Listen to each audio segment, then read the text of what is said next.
Et je vais tout de suite passer la parole à l'orateur suivant, qui est donc Nicolas Baron, qui est agrégé d'histoire-géographie, qui est doctorant en histoire et qui mène donc une thèse sur les animaux enragés en France au 19e et 20e siècle sous la direction d'Éric Baraté. Et vous aurez donc compris que dès lors, après avoir vu le point de vue de l'homme, nous allons peut-être voir plutôt le point de vue de l'animal. Et je lui cède la parole aussi pour une petite vingtaine de minutes. Merci. Du point de vue du renard, essentiellement. Donc, je vous propose en effet de nous intéresser au vécu du renard roux face à la rage.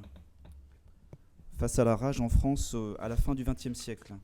Entre 1968 et 1998, le renard roux fut en effet considéré par les hommes comme doublement nuisible, à la fois en raison de ses traditionnelles prédations parmi la basse-cour et le gibier, mais aussi, et c'est un fait nouveau, car il devint le principal réservoir et le vecteur préférentiel de cette terrible maladie qu'est la rage. S'intéresser au vécu d'un animal, cela consiste pour l'historien à ne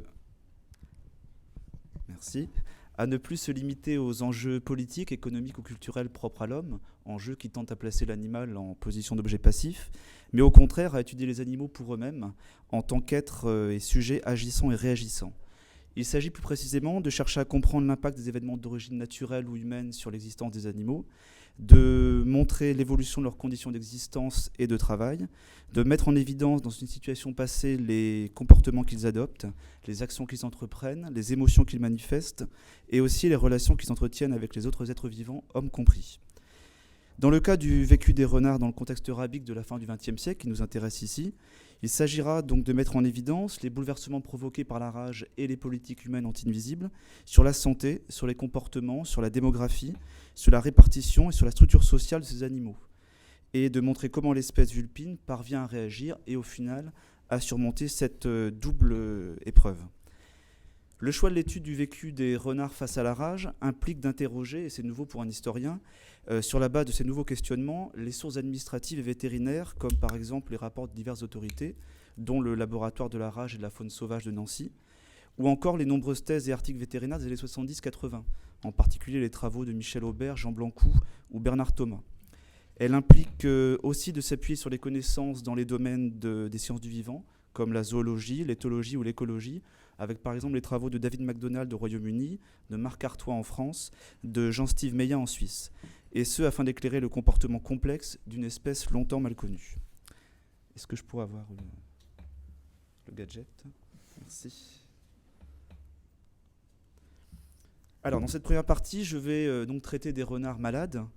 C'est en mars 1968 qu'un premier renard roux atteint de la rage fut découvert à Montenac en Moselle. Cette nouvelle épizootie ou épizootie était originaire de Pologne dans les années 30 et arrivant en France à peu près une dizaine d'années après la disparition de la rage canine sur le territoire métropolitain. Comme vous pouvez le voir sur cette carte, dans la première moitié des années 70, les renards de Lorraine, de Picardie, de Bourgogne, de Franche-Comté et d'Alsace furent alors tous victimes de l'avancée rapide du front arabique, en général plusieurs dizaines de kilomètres chaque année. Puis, selon un rythme de progression devenu plus lent, ce furent leurs congénères d'Île-de-France, de Normandie, du centre et des Alpes qui eurent à affronter la maladie. En 1989, la rage vulpine atteignit son extension géographique maximale, soit un grand quart nord-est du territoire français. À la suite du premier cas lorrain, des centaines et même des milliers de renards chaque année étaient victimes de la rage, le maximum étant atteint en 1989 avec 3340 renards. Donc chaque année, on découvrait des centaines d'animaux malades ou décédés. Au total, entre 68 et 98, ce sont officiellement 38 506 renards qui ont été recensés comme enragés par les autorités sanitaires. Dans la réalité, la plupart des cas n'étant ni décelés ni rapportés, on estime que les chiffres sont bien supérieurs et atteignent en général entre 50 et 75% dans les zones contaminées. Ce graphique, en particulier la période 76-82, montre qu'il existe un cycle pluriannuel de la rage. On voit en effet un premier summum en 76, puis une décrue très nette en 78, une décrue qui s'explique par la très forte diminution du nombre de renards suite au décès constaté en raison de la rage, si bien que le virus ne circule plus, et il faut attendre la reconstitution des effectifs après le passage du front épizootique pour que le virus ait à nouveau assez d'effectifs pour circuler et tuer très largement.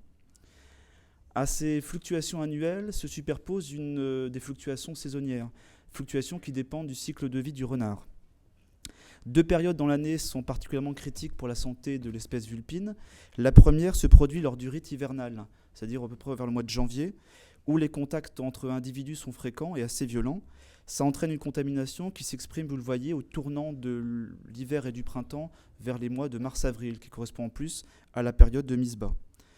La seconde période critique a lieu au moment de la dispersion des renardeaux, c'est-à-dire entre la fin de l'été et le début de l'automne. Les renardeaux donc, quittent leur domaine natal, s'en vont rivaliser avec des adultes déjà installés, ce qui entraîne des contaminations, qui entraînent donc une maladie qui s'exprime dans la deuxième moitié de l'année, avec un pic vers novembre-décembre. La contamination d'un renard sain par le virus rabique se fait très majoritairement à la suite d'une morsure par un renard enragé, car le virus se concentre dans la salive. Les occasions de morsure sont fréquentes dans l'existence des renards, que ce soit par exemple les combats lors du rut ou les affrontements aux limites des territoires. Le renard enragé, en plus, a tendance à mordre vigoureusement à la tête, c'est-à-dire dans une zone qui est densément innervée et abritant le système nerveux central, ce qui augmente les risques de contamination et réduit d'autant la durée d'incubation. Après avoir été contaminé, le renard mène une existence normale pendant plusieurs semaines, l'incubation étant asymptomatique. Une fois que le virus, qui a emprunté la voie nerveuse, comme on peut le voir sur cette figure, atteint le cerveau et s'y réplique, le renard ressent alors brutalement les manifestations d'une encéphalomyélite. Cette affection neurologique provoque des troubles d'une grande diversité. On peut en voir plusieurs, dont quelques-uns sur cette photographie fournie par l'ANSES. L'animal souffre d'une perte d'appétit et de perturbation du système digestif. Sa voix est modifiée, les cris sont en général plus puissants, rauques, bitonaux. Sur le plan de la vue, la troisième paupière, qu'on appelle également la membrane nictitante, a tendance à recouvrir l'œil en permanence. L'animal a également tendance à se gratter ou à se mordre violemment certaines parties du corps, en particulier le point d'inoculation. Son comportement vis-à-vis des autres êtres vivants est modifié, c'est d'ailleurs ce qui est souvent le plus manifeste pour les hommes. On passe d'une affection exagérée, on a ainsi des renards qui recherchent la présence humaine ou la présence de chiens, à l'agressivité assez extrême. On a ainsi des renards qui s'en prennent parfois aux hommes, plus souvent aux animaux. On a le cas d'un renard qui attaque simultanément 3 chiens de chasse, il lui en coûtera cher. Et puis aussi des animaux qui attaquent des objets. On a des renards enragés qui attaquent des portes, des tôles ondulées ou qui essaient de tuer des bouts de tuyaux plastiques.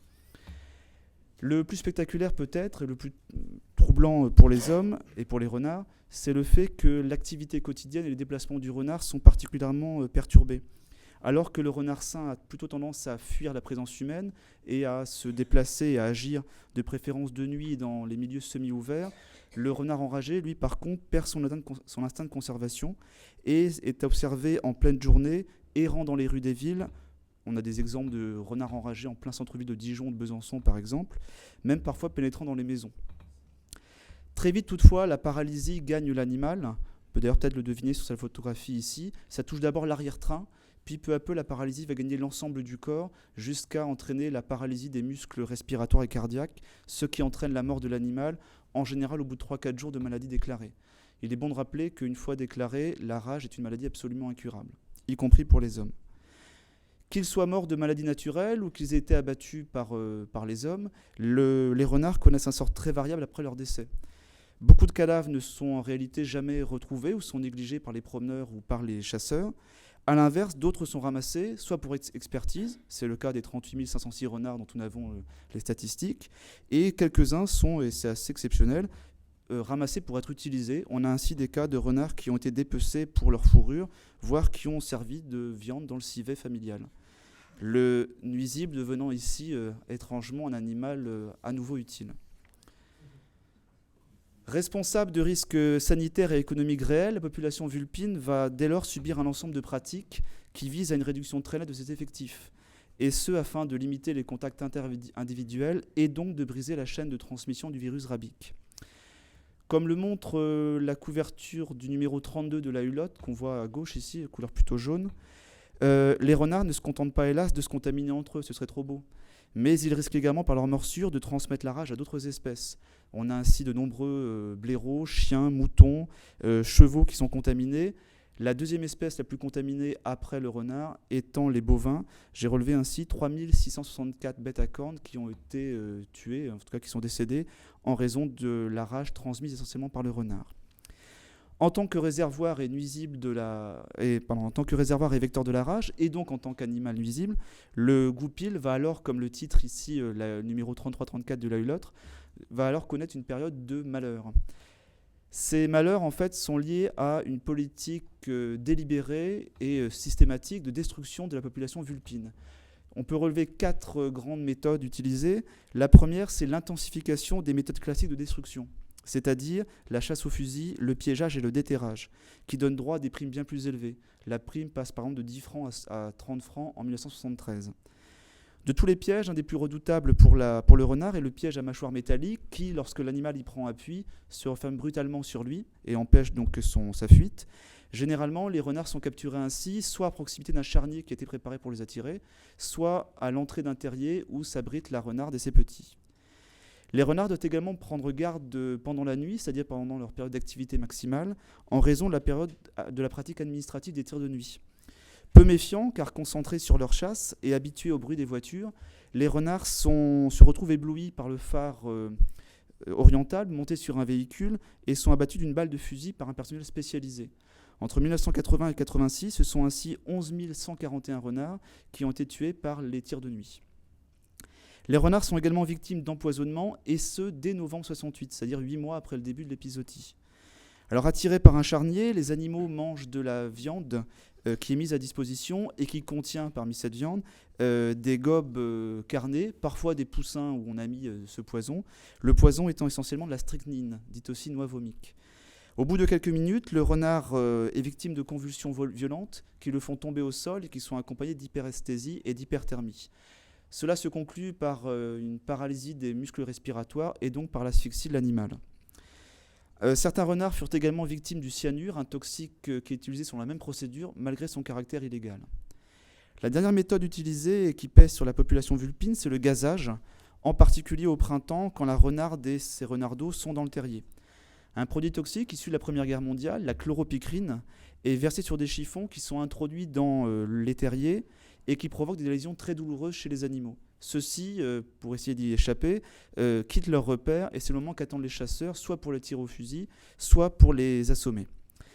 À partir de novembre 1974, les renards sont également gazés à l'acide cyanhydrique, connu aussi sous le nom d'acide prussique ou du tristement célèbre Zyklon. Et ce, à l'intérieur des terriers, dont cette fois-ci les gueules sont hermétiquement closes afin d'asphyxier les animaux. L'ensemble de ces pratiques destructrices cause des pertes considérables au sein de la population vulpine, ces pertes étant sans doute de l'ordre de plusieurs millions d'individus. On a recensé, juste pour la saison de chasse 83-84, 300 000 renards par exemple, tirés au fusil. Donc imaginez, fois sur 30 ans, avec toutes les autres méthodes utilisées. Malgré ces méthodes, malgré cette hécatombe, l'espèce vulpine, comme on l'a vu, n'est pas préservée de la rage, puisqu'en 89, c'est-à-dire 20 ans après le début de ces méthodes, la rage est à son maximum. Par ailleurs, certaines méthodes comme le gazage provoquent un déséquilibre du sexe ratio, en général au détriment des femelles, ce qui contraint les mâles à plus de déplacements, à des combats plus violents, et donc qui accroît les risques de contamination.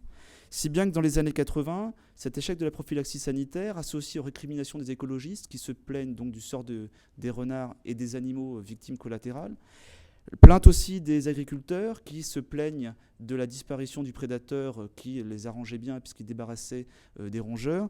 Tout cela fait que les renards vont bénéficier de l'arrêt de certaines pratiques. En 82, la strychnine est interdite et en 91, c'est la chloropicrine qui se voit interdite à son tour. Doublement victime à la fois de la rage et des politiques d'éradication, l'espèce vulpine ne reste pas sans réagir. Ces modalités d'action animale, associées au rôle fondamental de la vaccination et un possible affaiblissement pathogène du virus, ont permis à l'espèce vulpine de surmonter la crise rabique. La première réponse des renards, et donc la première modalité d'adaptation et de résistance des renards face à la terrible affection, apparaît dans le fait que certains renards sains manifesteraient une tendance à garder leur distance vis-à-vis des animaux malades. Ainsi, lors d'expériences d'inoculation rabique menées en laboratoire, en particulier à l'ANSES, il a été constaté que les renards sains se tiennent à l'écart des animaux enragés. Cela peut s'expliquer par le fait, comme on l'a vu, que les renards enragés manifestent des troubles particulièrement anormaux au niveau du cri, de la démarche, de l'agressivité, des troubles qui peuvent alerter le renard sain, d'ailleurs qui alerte aussi l'homme, puisqu'on a vu que celui-ci constatait de visu que l'animal était malade. Alors il faut toutefois relativiser cette méfiance pour deux raisons. La première, c'est que le renard est capable d'excréter le virus dans sa salive jusqu'à plusieurs semaines avant la manifestation des premiers symptômes. Et la deuxième nuance à apporter, c'est que beaucoup de renards sains sont en fait allés eux-mêmes se contaminer au contact d'individus enragés, soit parce que l'animal enragé était entré sur leur territoire, soit parce qu'il courtisait la même femelle. Et ça, on ne pouvait pas laisser passer lorsqu'on était un renard sain.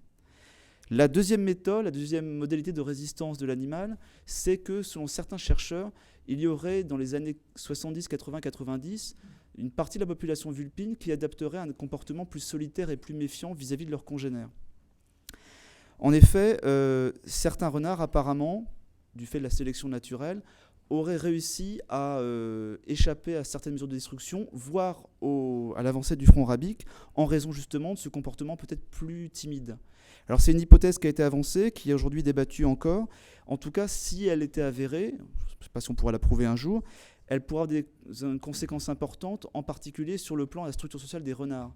Puisqu'à ce moment-là, ça voudrait donc dire que les renards qui vivent de façon plus individuelle, plus solitaire, deviendraient peut-être proportionnellement plus nombreux que les renards qui vivent en groupes spatiaux plus ou moins larges.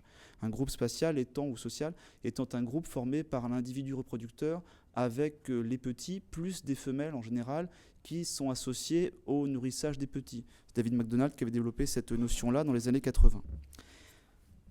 Le troisième... C'est pas 20... troisième méthode de résistance des renards, c'est leur tentative d'échapper aux mesures de destruction qui les visent. Alors pour cela, les animaux profitent de sens particulièrement affûtés, l'ouïe, l'odorat, qui permettent de détecter des dangers qui viendraient. Ils sont aussi capables de détaler à grande vitesse. Le renard peut atteindre 60 km/h si jamais il est poursuivi, par exemple.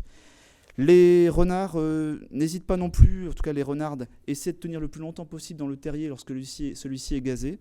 On a ainsi vu des renards tenir plusieurs heures malgré la destruction de leur muqueuse respiratoire et oculaire. Ces mesures de résistance sont d'autant plus efficaces que dans les années 70-80, on commence à avoir la population vulpine qui va coloniser en France des zones périurbaines, voire urbaines, y compris en région parisienne. Or, dans ces zones-là, il est plus difficile pour les hommes de mener aussi facilement, parce qu'il y a trop justement de densité humaine, des mesures de destruction basées sur le gazage ou l'empoisonnement, par exemple. Donc, dans ces zones-là, ils sont plus protégés de la présence et de la politique humaine. Enfin, le dernier mode de résistance des animaux tient au fait que la fécondité des renards est particulièrement élevée, sexuellement mature dès 10 mois, rarement infertile. La renarde produit entre 3 et 6 petits, parfois plus si il y a justement disponibilité alimentaire, si bien qu'on estime qu'entre 2 et 5 ans, l'effectif préépisodique est vite à nouveau reconstitué. Si bien que finalement le passage du front arabique n'est qu'une parenthèse un peu et assez vite refermée pour les renards. En réalité, le véritable tournant pour les renards et pour la santé des renards, c'est moins leur résistance individuelle ou collective que l'introduction dans les années 80 de la vaccination orale. Cette vaccination, on peut la voir sur la photo du bas où on voit un appât carné, donc formé en général de viande et d'huile. L'odeur attire le renard, comme on voit sur la photo du haut. Celui-ci croque dans l'appât et en croquant dans l'appât, il casse la capsule qui contient le vaccin oral. Et celui-ci donc, se trouve ensuite vacciné. Cette politique de vaccination va être menée véritablement, à partir de 89. Il y a une barrière immunitaire qui est construite de la Normandie jusqu'aux Alpes, qui va préserver d'abord les populations saines de la moitié sud et ouest de la France. Et peu à peu, la barrière va remonter en écharpe jusqu'à la frontière du nord-est. Et en 97, on a les derniers cas, on voit quelques points par-ci, par-là. Et c'est enfin en 98, donc vous voyez une dizaine d'années seulement après le début de la vaccination, que la population vulpine est définitivement, en tout cas depuis 20 ans, libérée du péril rabique.